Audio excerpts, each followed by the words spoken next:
This is the story of a 30-year search by U.S. intelligence agencies to perfect mind control.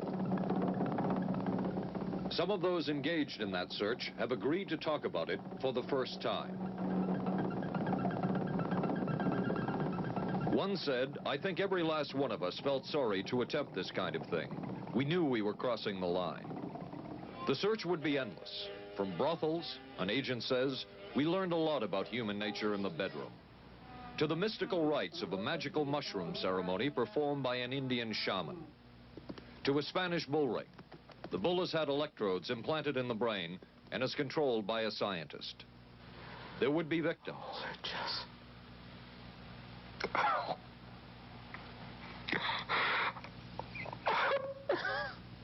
One intelligence agency tried to peel this man's mind back to reveal its deepest secrets. I'll live through it. I'll live through it. This man worked on some of these programs. He would write of his work, "It was fun, fun, fun." This is the story of the search for mind control. ABC News Close-Up, Mission Mind Control. With ABC News correspondent Paul Altmaier. 1217, now boarding at 8. Mark? Anne. It's been ages. Can I buy you? Allow me. 2 Michelob Lights. Michelob makes a light beer? Perfect. The good taste of Michelob Light. Don't just compare it to other light beers. Compare it to your regular beer. It's that good. You always did go first class. Your ticket to San Francisco. Thank you. San Francisco? You too? British runs in the family. Mrs. Cooper, I need help. With all these different dog foods, I don't know what kind to feed him. Dry, soft. Honey, it's not the form, it's the formula. Those are for any dog, young, old, whatever. But Cycle 2 dog food is especially for dogs ages 1 to 7, like mine. The Cycle 2 formula has just what dogs in their active years need to help stay healthy. And happy. With Cycle, I know what to feed him. Now get Cycle 2 in 25-pound bags. We are not professing to tell you the complete story of these activities. We are professing to tell you the complete story that we know. Right. But these records that we've uncovered don't tell the story. They tell pieces of it. This is a story that has been told in bits and pieces. This is an attempt to pull most of it together. We know we don't have the full story. We do, however, have some striking new revelations and insights. The story begins here, just off the nation's front yard, the Mall. The buildings behind me were the headquarters for the World War II Office of Strategic Services. It was here that the first halting steps toward mind control began. The shaper and molder of OSS was General Wild Bill Donovan. He said of his group's work, "We may have made mistakes, but we were not afraid to try things that were never done before." In this anything-goes atmosphere, Donovan appointed this man, Stanley Lovell, a Boston industrialist, to break new ground in many scientific and technical fields. Donovan called Lovell his Dr. Moriarty, after the fiendish professor in Sherlock Holmes.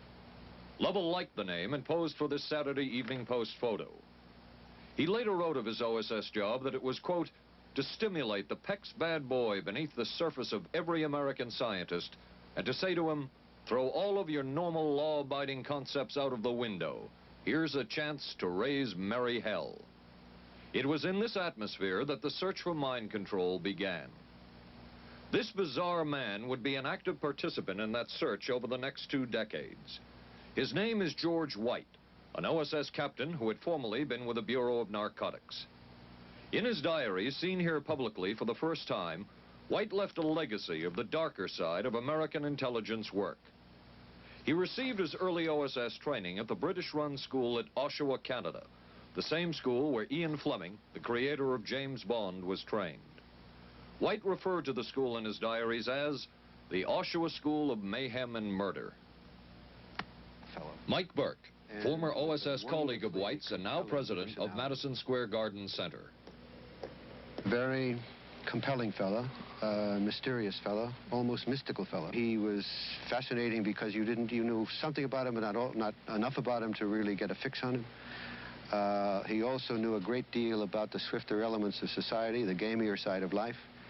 And he was very impressive in his technical knowledge of the underworld, so to speak. He said one of our men gets beat up. He says, you have to act real fast and teach these guys a lesson. Charles Siragusa, a former narcotics officer and friend of White's. He'll come around, he says, and break your kneecaps. And with that, one guy laughed, and George would always have a little Billy with him. And this one guy saw us naked. George White turned around and whapped him across the neck with it. Then he picked up a pool stick and started beating everybody up. He made his point. And he made his point. George White was not a man of understatement or subtleties. His boss at OSS, Stanley Lovell, referred to him as deadly and dedicated. In this note from White's diaries, it says, call Lovell regarding TD. TD was a rather transparent cover for Truth Drug. George White worked with the Truth Drug Committee here at St. Elizabeth's Hospital in the nation's capital. They experimented with mescaline, scopolamine, and marijuana on unwitting victims. The committee soon learned there was no easy panacea, no truth drug at this stage. But White and later colleagues would not stop trying. The goal remained the same. As this 1952 CIA memo says, the aim is controlling an individual to the point where he will do our bidding against his will, and even against such fundamental laws of nature as self-preservation. But it was a discovery here in Basel, Switzerland, at Sandoz Laboratories by Dr. Albert Hoffman, that led the intelligence agencies of America to believe that they had found the panacea.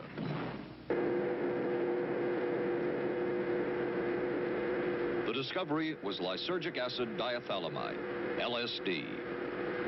The film that you see is considered by many experts to be the closest illustration of the effects of a hallucinogenic. It was one of the first times that anybody had run into a powerful drug that was different than anything else that they knew anything about. John Gittinger, recently retired chief psychologist for the CIA. This is the first time Gittinger has been interviewed publicly. We could disable a whole city by putting a very small amount on a water supply. After all of these years of us, those of us who are involved in looking for this secret drug, this was the only thing that began to look for the first time like it might be something like that. The CIA's interest in LSD was intense. The worry was that the Russians would get hold of it. Were the Soviets into LSD? I'm going to have to say I'm sure they were, but if you ask me to prove it, I've never seen any direct proof of it. But at one point, intelligence information received from Switzerland said that Sandoz Laboratories was about to put 100 million doses of LSD on the open market. And it caused enough concern within the agency that the United States was prepared to buy the entire supply. However, a slight mistake had been made. The mistake is made public for the first time. I just found out on a new CIA document that there were no such large quantities of LSD on the market. John Marks has filed numerous Freedom of Information suits against the CIA and has unearthed much new material. He is the author of The Search for the Manchurian Candidate, a history of intelligence agency work with mind control. He is a consultant for this report. What happened is that there was a military attaché in Switzerland, an American officer, who got milligrams and kilograms mixed up.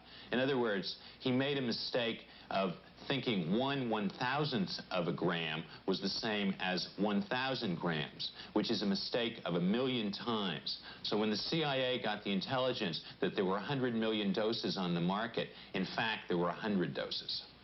The man who would oversee the CIA's research into drugs and most of the agency's behavior programs is this man, Dr. Sidney Gottlieb, a chemist. Dr. Gottlieb declined ABC News' request for an interview. In their never-ending search for the miracle weapon, CIA operatives searched here in the remote mountain areas of southern Mexico for what up to then had been considered a myth, magic mushrooms. They used this man, a part-time chemist with the CIA, to dupe this man, a vice president of a bank, and an amateur mycologist or mushroom expert to try to get to the magic mushrooms and turn them into a drug. But it would be the amateur, R. Gordon Wasson and his colleagues, who would win the race and develop the drug psilocybin from the magic mushrooms. We went into the Mazatec area, far from the highways, remote from Mexico City. There we found that rotten bagasse, as it's called, bagasso, covered with mushrooms. These mushrooms I didn't know, had never seen. They were the sacred mushrooms. Wasson would also discover and record the ancient mystical rites of the mushrooms from a local shaman or magical priestess, Maria Sabina. And we were seeing incredible sights. They would go slowly or they would go fast as I ordained. All your senses are rendered acute. We say that you see visions, you see hallucinations, but that doesn't begin to tell the story. The hallucinations are only part of it. You hear sounds, you smell things. The night was thrilling. Word of Wasson's discovery reached the CIA quickly. Dr. James Moore, a University of Delaware chemist, secretly served the CIA preparing deadly chemicals on short notice. Moore was instructed to get close to Wasson and accompany him on another trip to Mexico to get the magic mushrooms. Internal documents show the CIA felt a drug derived from the mushrooms could remain an agency secret. What in the world were they looking for with the magic mushrooms? I think the best answer to that is that they were looking for fundamental information on compounds that would be capable of causing changes in behavior, changes in mental attitude. Did you ever consider what would have happened if any of these substances were given to, say, unwitting people? Oh, I don't remember having considered that specifically. What if you... I trust perhaps you've thought about it. Well, I haven't worried about it. Your question again, what would I have thought had I known that any of these substances would have been given to unwitting persons? You mean a hostile agent of another government? No, I mean that was probably one of the things they had in mind. I mean testing it out on an American citizen. I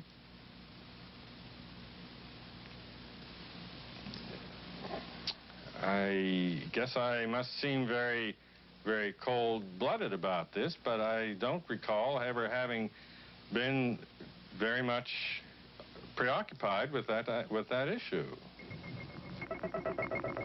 But many drugs were tested in this way.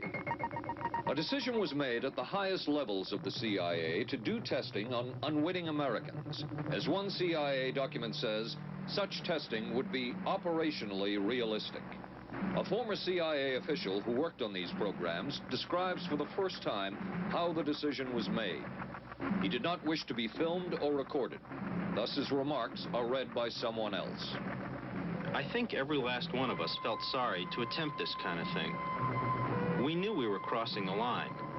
Every decent kid knows he shouldn't steal, but he does it sometimes. We knew damn well we didn't want anyone else to know what we were doing. The decision was made to do testing on unwitting victims. It was decided they should be on the fringes of society because they were most vulnerable. It was the borderline underworld, prostitutes, drug addicts, and other small-timers who would be powerless to seek any kind of revenge in case they found out. And as their predecessors had a decade earlier, the CIA turned to George White for help. White was now a high-ranking narcotics official, and by this time, the stories about George White were legendary. So the waiter says, "May I help you, monsieur?" And George White was busy talking with me. He paid no attention to the waiter, so the waiter tapped him on the shoulder, says, "May I help you, monsieur?" George White turned around, whipped his gun out, and stuck it in the guy's face like this in this crowded restaurant. George White did not mind bending the law, and he knew the street well. He was the ideal choice for what the CIA had in mind. We were Ivy League, white, middle class. We were naive, totally naive about this, and he felt pretty expert. He knew the whores, the pimps, the people who brought in the drugs. White set up so-called safe houses for the CIA in New York, here in Greenwich Village, and later in San Francisco, in this hotel, and in an apartment atop Telegraph Hill with a commanding view of San Francisco Bay. While the existence of these safe houses was disclosed last year, details of what took place within them has not been told. A former CIA official who worked in the safe houses reveals that they were used not only for drug testing, but to study sexual behavior and how it could be used to manipulate people. We did quite a study of prostitutes and their behavior. How do you take a woman who is willing to use her body to get money out of a guy to get him to talk about things which are much more important, like state secrets? We learned a lot about human nature in the bedroom. We started to pick up knowledge that could be used in operations. There would be victims in all of this, but as the agency knew, they couldn't fight back. Some entries from George White's diaries. Clarice gets horrors. Janet, sky high. As one agency memo says, we have no answer to the moral question. The safe houses were not the only testing grounds. Millions of dollars would be spent on LSD research at universities throughout the country. And word would begin to spread on campus about this so-called mind-blowing drug. And suddenly, there was the counterculture of the 60s. I give the CIA a total credit for sponsoring and initiating the entire consciousness movement, counterculture events of the 1960s. Dr. Timothy Leary, the 1960s Johnny Appleseed of LSD.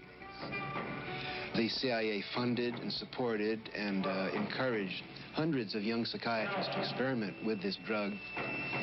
The fallout from that was that the young psychologists began taking it themselves, discovering that it was an intelligence-enhancing, consciousness-raising experience.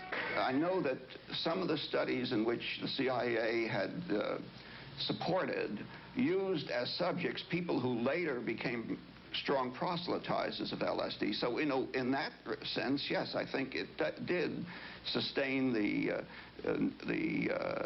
perpetuation of the use of the drug. And it's rather ironic, isn't it? The counter case that I would make in relationship to that is to remember that the people who were doing the research were people who would be doing the research regardless of who was the sponsor. I don't think anybody working in that time in the remotest ever thought that it would blow up into the kind of thing that it did.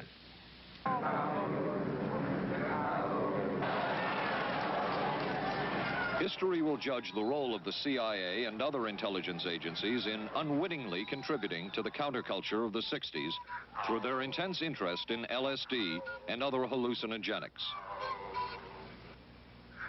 But for the moment, at least, the argument can be made that the CIA helped usher in the age of Aquarius.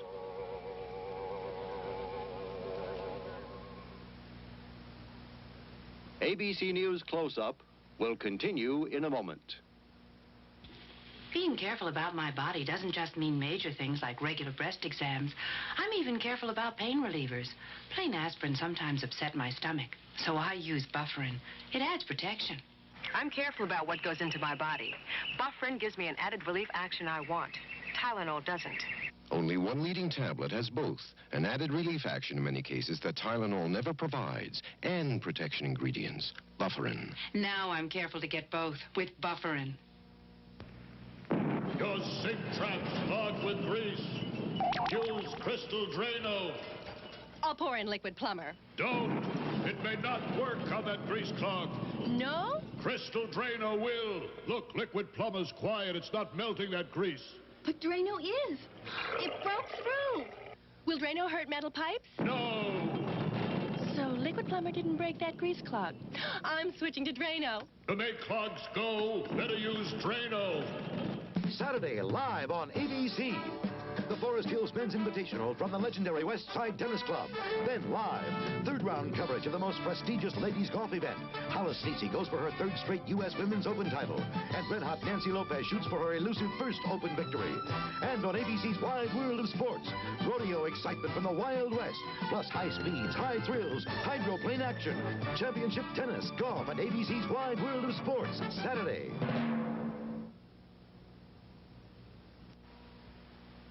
Wednesday on 8 is Enough. We got the buggy fever. The Bradford girls go disco crazy. Hey, hiya, hun. What do you say we get, down? And the summer's off to a red-hot start. And Charlie's Angels play the horses. I want to be a jockey. But end up in a dead heat with death. Then, the ghost of Jack the Ripper haunts the back streets of Vegas. Tomorrow, starting at 8, 7 Central and Mountain on ABC.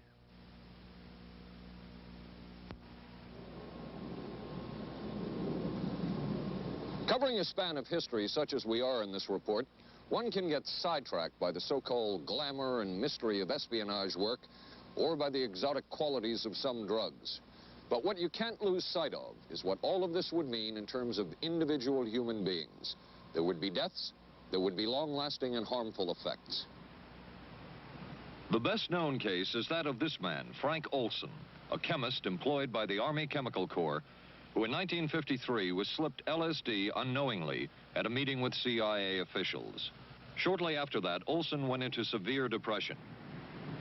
He ended his life at this New York hotel by diving through a shaded closed window in his 10th floor room. Frank Olson was the first known fatality in the CIA's LSD program.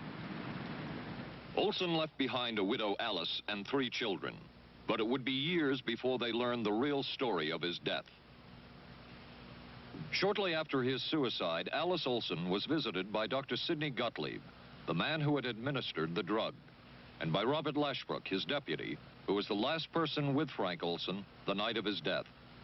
It was probably to check me out and see whether I was handling myself and handling the situation, whether I was hysterical. And I'm sure they left the house feeling ever so much better because I had been gracious and hospitable to them, so that I must have played right into their hand and made them feel fine. 23 years later, how did you feel about that meeting?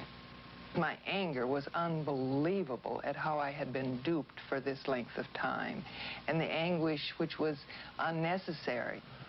Anyone who knew during all of those years never told Alice Olson the real story of her husband's death. She would discover it by accident more than 2 decades later. In essence, it was a 22-year-long cover-up. Lyman Kirkpatrick was Inspector General of the CIA at the time of Frank Olson's death. But had not the Olson case occurred within the secret confines of the CIA, would not this case have been a prosecutable case? Perhaps manslaughter? I would think very definitely prosecutable, and certainly from the point of view of of Mr. Olson, why it should probably have been actionable. Frank Olson's suicide slowed down the CIA's testing of LSD and other drugs, but only momentarily. The CIA was not the only government agency interested in the possibilities LSD and other drugs presented for mind control. The Army Chemical Corps first started working with the CIA and then branched off on its own. It, too, tested drugs on unwitting victims, and a death would result. The case of this man, Harold Blower, a tennis pro, seen here with his daughter Elizabeth, is well known. In 1953, Blower was a private patient at the New York State Psychiatric Institute. He was given 5 injections of a mescaline derivative that was being tested secretly for the Army Chemical Corps. With the 5th injection, Harold Blower died. As with the Olson case, a 22-year cover-up followed, until finally the Army admitted the real details of Blower's death. Since the initial news stories of Harold Blower's death, close to 5,000 documents, previously classified, have been released by the Army and obtained by ABC News. They provide valuable insight into Army activities at the time of Blower's death and where the Army went from there with their own drug testing program.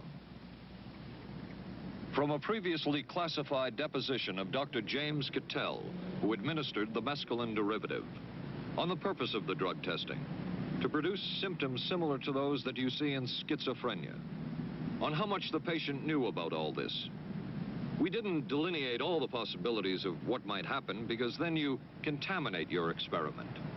Cattell then relates that he never even knew what drug he had given Harold Blauer because of the secrecy of the Army experiments. We didn't know whether it was dog piss. This was secret. This was a secret. We weren't in on it. We asked Blauer's daughter Elizabeth for her reaction. What? How can anybody react to that? I mean, that is so far from what you'd expect from a human being, never mind a doctor, never mind a professional specialist who's supposed to care about people's minds. It's unbelievable. A suit filed by Elizabeth Barrett against the Army Chemical Corps is now pending in federal court. Other Army experiments continued on mental patients around the country. Work done at the Tulane Medical Center in New Orleans involved several drugs, hallucinogenics, and electrodes implanted in the brain. The chief researcher was Dr. Russell Monroe, now head of the psychiatry department at the University of Maryland. These are various progress reports written by Dr. Monroe and recently obtained by ABC News. From one of the progress reports, a report of a woman who had electrodes implanted in the brain and was then given LSD and other drugs. She became agitated, cried, lapsed into a trance-like state.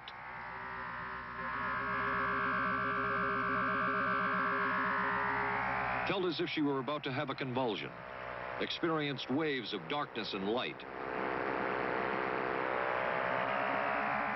had bizarre sensations in her neck and legs, said somebody was trying to manipulate her body. At this point, Dr. Monroe wrote that the woman was obviously having paranoid ideas. As a layperson, perhaps you can enlighten me. What therapeutic effect would the type of experiment that I just described have on a patient? Well, the therapeutic effect would be indirect. Was this patient aware that she was being given LSD? Yes, I mean, they were told that they would be given some medication, and they should have... Specifically LSD? Well, we told them, I don't think that they would have even known what LSD was then at the time. They were told that they were going to they would be given some medications which might make them feel worse. Dr. Monroe, what do you think the Army Chemical Corps was looking for in all of this testing? They were looking for an incapacitating agent, an agent that would not harm the person permanently, but would incapacitate them temporarily. That seemed like a humanistic way to wage a war, if war is necessary. When James Thornwell was given LSD by Army intelligence in 1961, this time it was no experiment. This time, the express purpose was to peel back Thornwell's brain to bear any secret within it. This time, the Army had gone operational. Thornwell, as reported on ABC last January, was an Army private stationed in Orléans, France. Classified documents were missing from his unit. Thornwell became a suspect. His 2.5-month interrogation included administration of sodium pentothal, hypnosis, isolation, and deprivation of sleep. Army documents obtained by ABC News refer to this interrogation as conventional. Despite the severe questioning, Army intelligence was getting nowhere with Thornwell, and it was decided to slip him LSD. For 16 years, Thornwell never knew what had hit him. Tell me about the acid. I'd rather not. It's a bad trip. It's a bad trip. That was a bad trip. The pain was so excruciating. Felt like somebody was sticking me with 1,000,000 pins. You know, just everywhere. Oh, it just...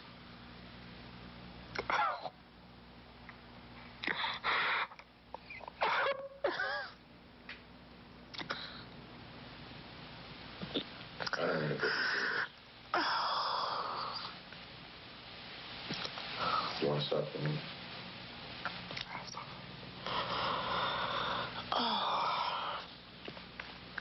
I walked around What's up?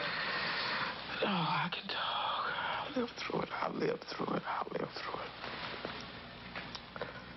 No charges were ever brought by the Army against Thornwell.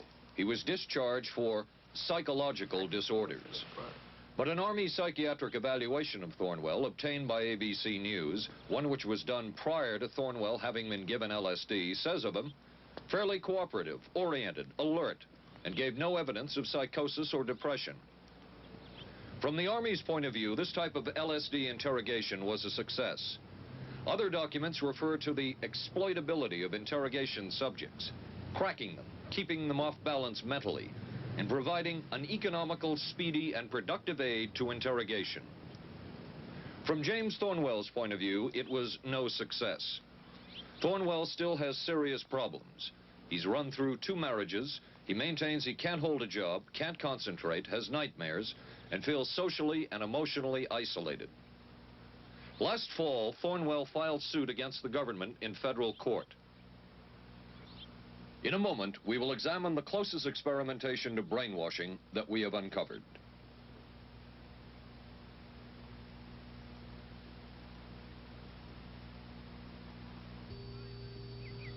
Oh, for crying out loud. Something wrong, Will?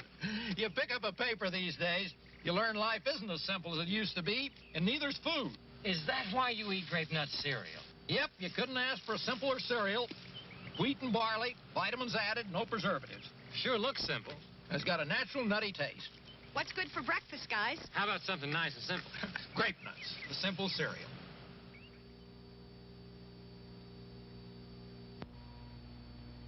Maxwell House is coffee you can count on.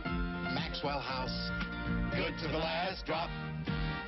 Maxwell House is good every time. Maxwell House is good coffee. Good to the last drop. Maxwell House. Maxwell House. Coffee you can count on. Always smells good. Always tastes good. Always good to the last drop. Maxwell House is good news. Good to the last drop. Maxwell House. ABC News Close-Up will continue in a moment. Special baseball. The Yankees take on the Angels Friday night on ABC. This is a heavy-duty stick-up, and this is a good place for it.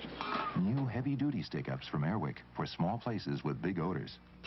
This is David Shoemaker in the news at this hour. District police have charged a young Northeast woman with the weekend kidnapping of that day-old baby. Sources say the woman was pregnant and afraid she'd lost her own child in the accident, and that's what motivated the kidnapping. 'Twas the night before Skylab, and we'll have the latest on its fate and ours. Testimony before Congress today on battered wives. Some of the victims are battered wives. A rock and roll star put on probation for income tax evasion. The condition is he must put on 1,000 hours of concerts for charities. And we'll be talking with a local teenager who won a gold medal at the Pan Am Games. Join us at 11. Reach for the sun. Hello, sunshine. Reach for the sun. Hello, sunshine. Hello, Mountain Dew. Nothing else tastes or feels quite like Mountain Dew, or goes down as smooth like a soft breeze on a lazy afternoon. Reach for the sun. Reach for Mountain Dew.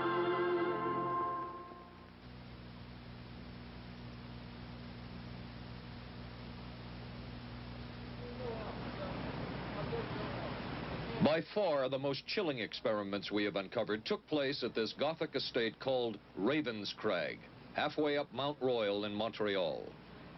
It houses the Allen Memorial Institute of Psychiatry of McGill University. It was here that the CIA funded a series of experiments, severe experiments. The work was done by the Institute's then director, Dr. Ewan Cameron. It is the closest experimentation to brainwashing yet disclosed. His work, unprecedented in psychiatry, consisted of 3 areas which he called sleep therapy, psychic driving, and the ultimate depatterning. Dr. Maurice Dongier, current head of the Allen Memorial Institute. In his psychic driving, so-called type of therapy, he would give the patient intensive electric treatment in order to make the patient regress deeply, become forgetful. and then he would attempt to implant new ideas in the mind of the patient. Now, to a layman, it would appear that Dr. Cameron was trying to take the slate and wipe it clean, the slate being the mind. In other words, brainwashing. Exactly, that's a very good comparison. Brainwashing. Yes, right. Val Orlico of Winnipeg, Canada, the wife of a member of the Canadian Parliament, was a patient of Dr. Cameron's. She entered the Allen Memorial Institute because of severe depression. She describes for the first time publicly the LSD therapy and psychic driving treatment that she was given by Dr. Cameron. And then the drug began to take hold very rapidly because it was an IV injection. And things became very furry and very frightening, and had a lot of sensations that it's very difficult to recall. Nobody explained it to me. Nobody ever asked me if I was willing to do it or anything. He had this feeling that he would be able to get through the resistance of illness and to reach deep changes very quickly. Did he? I don't think that when you look at that in retrospect, the hopes that he had have been in any way fulfilled. But Cameron would plunge on. The next step was what he called psychic driving. This involved almost endless tape-recorded messages and more drugs for the patient. Cameron wrote that this was the way to make direct controlled changes in personality. I thought this was the coldest and most impersonal treatment that anybody could give to anybody in the world. And I became more and more despondent and more angry.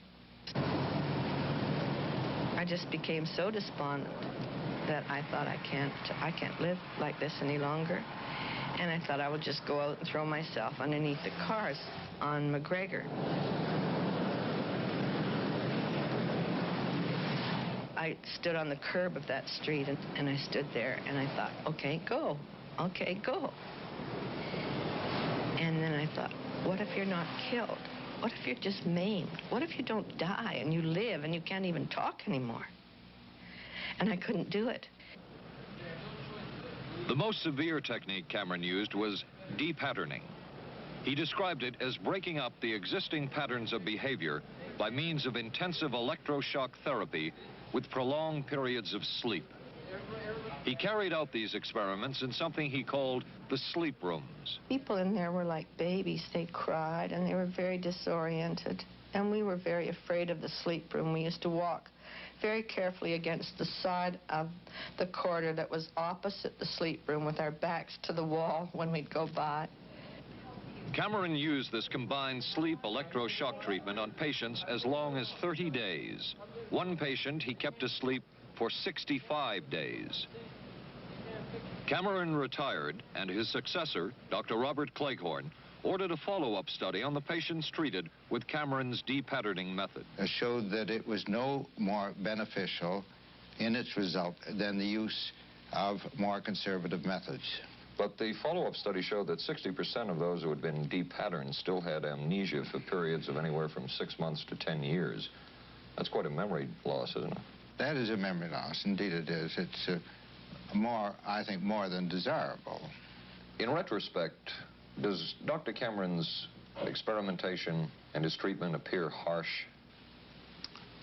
I would say yes. I mean, this forceful type of approach that I was describing to you is definitely, it can be said that it's harsh.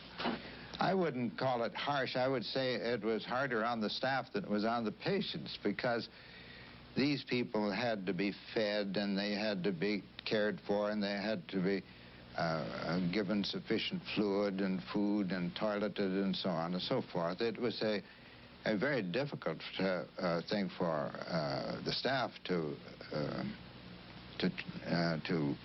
follow these patients properly and see that they did well.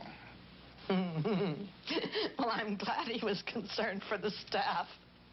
But damn it all, I wouldn't. I could have maybe had a different kind of life. And that makes me angry and sad, and I don't know how to explain how I feel, really. I'm just... How did you feel when you learned that Dr. Cameron's experimentation was financed by the CIA? Well, I thought... Oh, I can't even use the word that I thought, because I thought, that bastard. And he was too smart. He knew who he was working for. And, excuse me, but I just, I just can't, sometimes I can't believe it, and yet I know it's true. If you had the opportunity to say something to the people at the Central Intelligence Agency who financed this study, what would you say? I realize the CIA is a very important organization and they have a very important job to do. But God, it surely doesn't have to be done on people who are totally incapable of knowing what's happening or having any defense against it.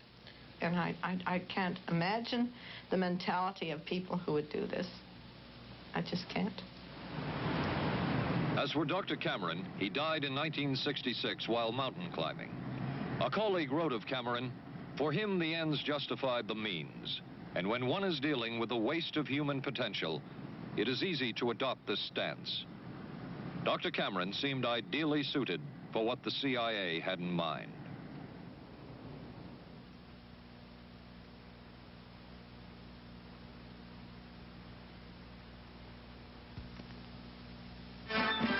America is adapting to the shape of things to come.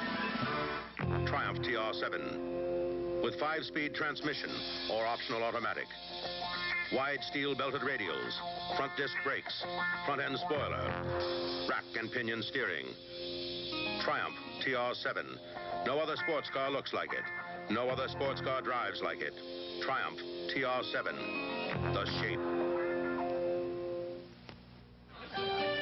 Don't worry, they just got lucky. I'm sorry, I let us down. Forget it. We'll beat them next week. No, I really let us down. Come on, how about a Michelob Light, huh? Michelob makes a light beer? Sure. The good taste of Michelob Light. Don't just compare it to other light beers. Compare it to your regular beer. It's that good. This Michelob Light is great.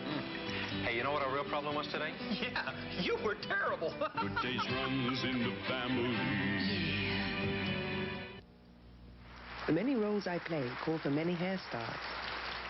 So I use hot curlers, blow dryers, things that can be brutal to hair. I switched from one conditioner to another looking for help. Then came Alberto VO5 hot oil treatment. It works just like a salon hot oil treatment, but takes less time and money. I just heat a tube, smooth it in, and shampoo. My hair is left silky, shiny, more manageable than I ever dreamed. Alberto VO5 hot oil treatment. I'll never switch again. Thursday. I can move a few of my things over this morning. There's a scandal in the 12th when Wojo gets a roommate. Hi. In a Barney Miller special. I'm a prisoner of my biological urges. Sorry to hear that. Then authorities say this Texas motorcycle gang murdered a federal judge. People are always scared of something they don't understand, and they don't understand us, so they're scared. Geraldo Rivera investigates dope, death, and the Bandidos on 2020. Thursday, starting at 9, 8 Central and Mountain on ABC.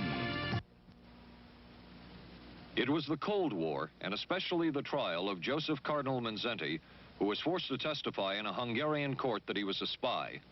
And then later, the Korean War, with the coerced and mainly fraudulent confessions of American servicemen. My germination took place on the... That would spark intense interest in intelligence circles about brainwashing. The CIA secretly commissioned a study of communist brainwashing methods at the Cornell University Medical Center. A leader of that study was Dr. Lawrence Hinkle. He explains first the Russian method of controlling and breaking a person. Absolutely isolated from everyone else, with one man whose job it is to get you to write the extent to which you are a criminal. In this setting, you can get people to do most anything, do you see? Because you don't have to lay a hand on them. And by the time you get through and you go up before the judge, the fellow says, "Were you a spy?" He says, "Yes, I was a spy." The Chinese never really had this kind of a state police system. They would get him in, and all this fellow does is ask you to write and rewrite and rewrite and talk to him about your whole life. Graduated from pilot training in 1949. While the purpose of the study was to find out about communist brainwashing techniques, CIA documents show that the agency was interested in developing mind control methods of its own to precondition and control Chinese living in this country to be sent back to their homeland as CIA agents. What do you think they were looking for? Well, I think they weren't looking for agents or anything like that. Yet the agency's perception of the work you were doing, in CIA documents we have examined, it says that the project that was being done here, they intended to use everything learned about the new agents to induce them to, quote, to perform acts of a complex, purposeful nature. Yeah, but that was never done. The effects of which may be out of keeping with the individual's previous behavior. That sort of thing was never done. Those people were not, that was, when they first came here, the first people they sent up to see us, you see, were operational type people from the CIA with some rather wild ideas. Okay, this is their perception of it, if I could just continue. No, it wasn't their perception of it either. No, it wasn't. Dangerous to his being, contrary to any previous consciously expressed intentions and interests, contrary to the good of the individual, and subversive to the goals for which he is consciously working. I understand all this talk. But the situation was, you see, those things were never done because of wise people on both sides. We were not able to do this nor interested in it. They were, though. Some of the low-level people were, but the high-level people were not, to tell you the truth. But documents clearly show that the CIA was attempting to develop agents over whom they had as much control as possible. Agents who would perform tasks contrary to their own good. Normally conditioned American who's been trained to kill and then to have no memory of having killed. His brain has not only been washed, as they say, it has been dry cleaned. Is a Manchurian candidate, controlled by others to do things against his will, possible? It was a remarkable film because, as far as I'm concerned, it made something totally impossible seem absolutely credible. I would say the answer is yes, but there are many qualifications to that. Dr. Milton Klein, a psychologist, a clinical and experimental hypnotist, and unpaid consultant to the CIA. The qualifications would be the subject selected to produce the kind of behavior that you wish, the amount of time, the procedures that are utilized, and the motivations of the people who are designing, executing, and administering the procedures. You're asking whether an individual can be, under hypnosis, influenced, coerced, persuaded, shaped to perform an antisocial act, or a destructive act, or an act of violence. My answer would be yes. Captain Marco, will you be good enough to lend Raymond your pistol, please? Yes, ma'am.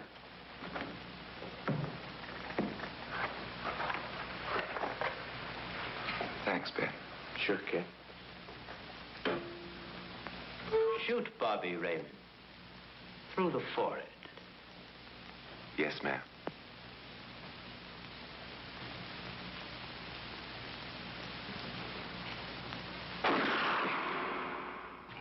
How valuable a tool can hypnosis be in the intelligence field?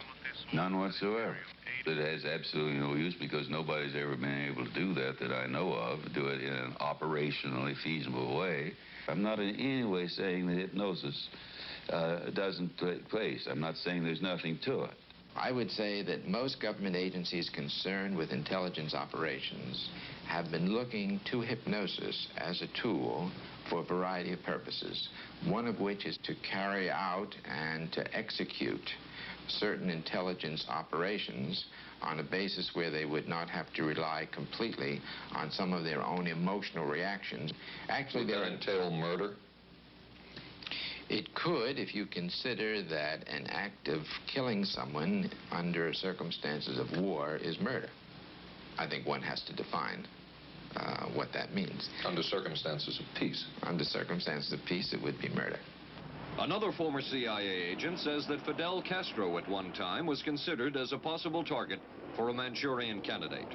Castro was naturally our discussion point. Could you get somebody gung-ho enough that they would go in and get him? But if you have 100% control of a guy, you have 100% dependency. If something happens and you haven't programmed it in, you've got a problem. So in the end, it was decided that a Manchurian candidate was not feasible. But the search for mind control continued. But could the mind be controlled? Perhaps not. But is human behavior predictable? In this area, the CIA did make a significant breakthrough. A personality assessment system designed by the agency's chief psychologist, John Gittinger.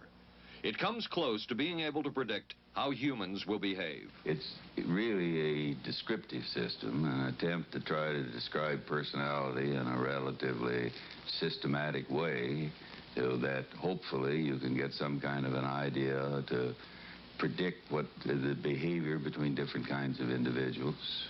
Gittinger's system had many uses in intelligence work. One was to draw personality portraits of world leaders. Using Gittinger's system, the agency concluded the Shah of Iran is a brilliant but dangerous megalomaniac whose basic problems resulted from an overbearing father. And there were other applications. Your assessment staff played a key role in helping other governments pick their police intelligence agencies, including, we've learned, the Korean CIA, Uruguayan National Police. Can you tell us about this? No. Author John Marks. The former #2 CIA man in Uruguay told me how in 1966, John Gittinger and an assistant traveled down to Uruguay and gave the tests in order to select members of the Uruguayan intelligence service. A psychologist who used to work for the CIA told me in 1961 he personally traveled to South Korea as part of an American CIA effort to set up the Korean CIA and to give the personality tests to candidates for the Korean CIA to choose the best man for their secret police. But one of the basic functions of Gittinger's system was finding the vulnerabilities of an agent, a double agent, or a potential agent. In its applicability to intelligence work, isn't the PAS system looking for a person's soft spot? Well, of course, the answer to that is yes, but I hasten to say soft spot. This is what I consider a negative word. Of the hundreds of behavioral projects undertaken by the CIA, Gittinger's appears to have been one of the more successful and more conventional. Other experiments were not as conventional. Neurophysicist Dr. Jose Delgado was financed by the Office of Naval Research. In this experiment, the bull is sedated. Electrodes are implanted in its brain. Delgado transmits an electronic impulse to the center of the bull's brain. Delgado has remote control of the animal. Recently released CIA documents refer to the feasibility of remote control of animals, and that special investigations will be conducted toward the application of selected elements of these techniques to man.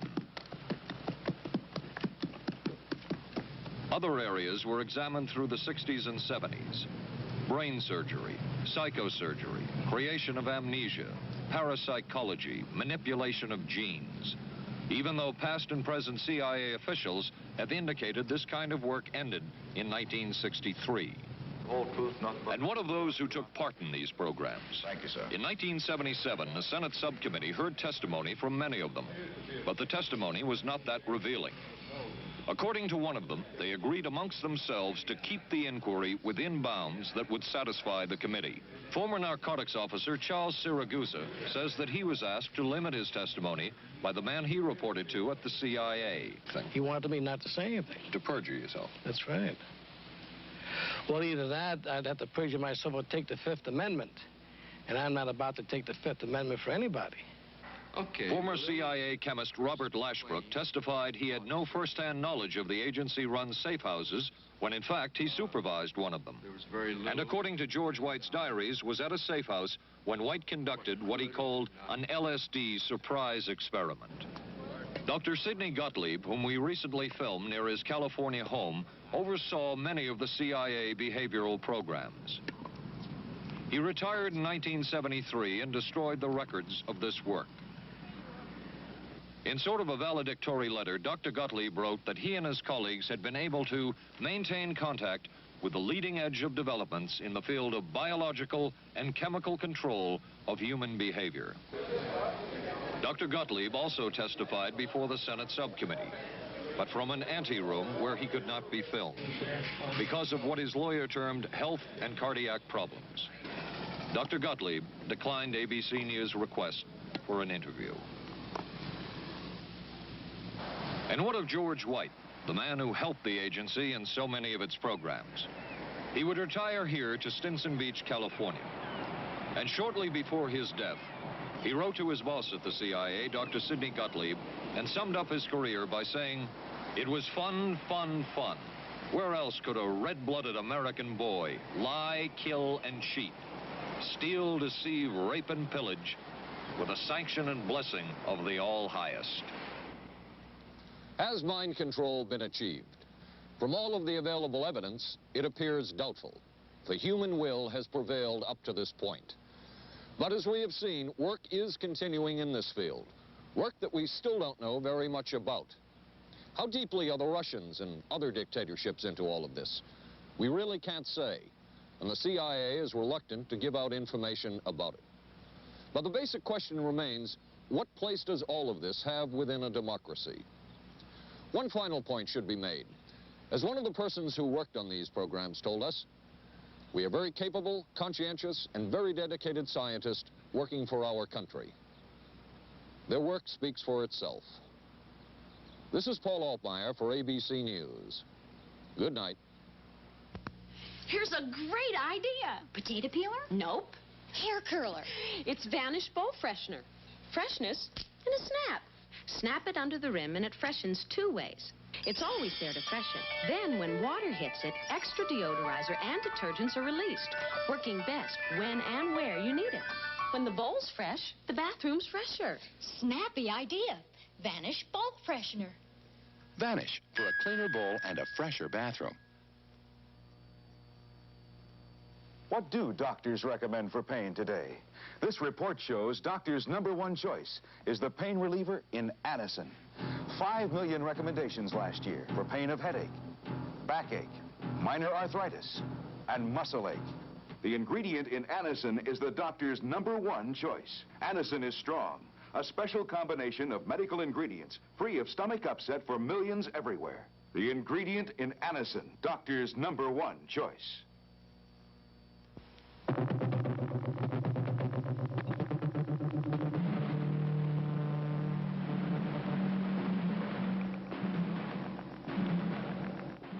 Stay tuned for local news next. Then live from the Johnson Space Center in Houston, ABC News will track the approach of Skylab as it nears re-entry. Skylab, the final hours. Right after Twiggy and Dirk Benedict of Battlestar Galactica star in I Want Her Dead on the Tuesday Movie of the Week tonight on ABC.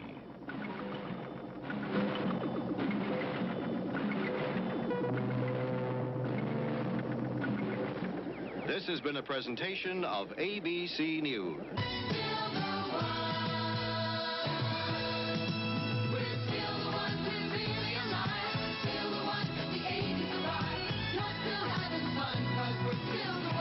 Still the One, ABC.